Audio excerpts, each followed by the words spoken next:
Félicitations, vous avez réussi à coder votre propre SaaS et il marche, puisque vous l'avez testé, j'en suis sûr. Par exemple, le bouton s'inscrire, là, quand vous l'avez fabriqué, vous l'avez testé. Et puis quelques jours plus tard, pour être sûr que ça marchait toujours, vous l'avez retesté, bien sûr. Non? Non? Ah bon. Mais alors, par exemple, quand vous avez une mise à jour automatique qui se fait de votre site web pendant la nuit, bon, ensuite vous retestez le matin pour être sûr que ça marche, non? Ah non? Ah bon.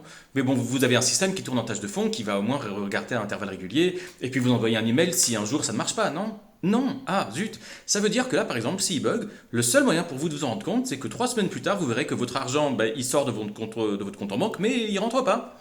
C'est pas génial comme système. Bon, et ben voilà, c'est ça le problème du vibe coding. C'est que vibe coder, c'est pas juste fabriquer et puis dormir comme le Molière comme ça, c'est aussi d'avoir un agent qui encadre l'entièreté du processus entrepreneurial et que ça se fasse aussi bien sur la partie création que sur la partie vérification, batterie de test. Et c'est quelque chose qu'on peut enseigner et encore mieux, c'est d'avoir un CTO qui peut un peu vous tenir la main pour que vous puissiez dormir comme ce gros lard.